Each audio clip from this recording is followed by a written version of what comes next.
Unreal. Somehow he managed to always find himself standing near the end. Yeah. Stick-to-itiveness. And now Ryan Smith with a V block. That is a pretty V block. It is a little more in Ryan's own lane, though. Frank can kind of step out maybe. Just kind of stay skinny and get around it. And if Frank hits that bag right, it's just going to spin the bag. It's not necessarily going to deflect Frank's bag, but it's still something he has to contend with. Sure. And now we'll see a push attempt, I'm sure, here from Ryan.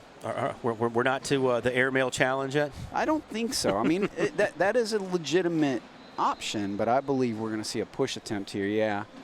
And then if he can push this in, he's going to force Frank to try to push his in. Big shot, Ryan Smith. Oh, it got away from him. Left.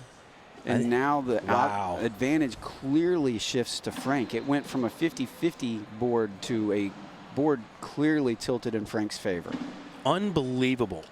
It seemed like 2-3 rounds ago, Frank Modlin was just kind of getting not run out, but it didn't. I didn't think he was going to come back and win this match. Put it that way. Well, he hasn't won it yet. But Ryan can still drag this bag in very easily. Sure. I mean, and then Frank will have to finish up. Yep. No, you're right. To be in this position at all is kind of amazing to me. Yeah. Beautiful shot. Ryan doing what he needed to do there. And now he's kind of minimized the damage. Yep. This is not an easy bag for Frank to get in, and he could get caught chasing it here. Yep.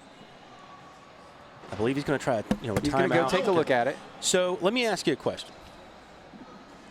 Frank tends to be, I mean, he does have the airmail game, obviously, but sometimes he can be a little bit conservative. Do you just go on here to extras? No, you try to collect that? It's a question of how hard you try to collect it. Right. But you try to collect it. So he's got two choices here. He can come in, step out, and try to slide and catch the corner of that bag and pull it in with him. Or he can go airmail and clip the corner that's already in the hole. How about Ryan's bag falling it off the side there? It seems to be almost 50-50 on and off. I think it's on just enough to hang, but it is certainly possible as Frank slides his bag, he could bump into that one. A bizarre and one. Yes.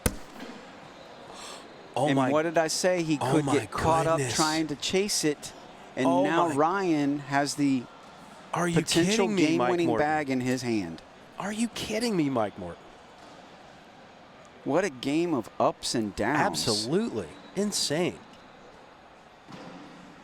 Ryan Smith for the win. He won himself off the board. Wow. Frank Modlin with the most unlikeliest of wins. That is one of the strangest games I think I've ever seen in the last 2 rounds. Certainly the last frame. I never saw that coming. If Ryan was going to miss a bag in any way, shape, or form, that was the exact worst place to miss. Here's a replay, so we can just see this one last time. On the board is simply a wash in extra rounds. I mean, and he barely touched it. Barely touched his own bag. Oh, that's heartbreaking for Ryan Smith. That absolutely is heartbreaking. Another up and down. Yeah.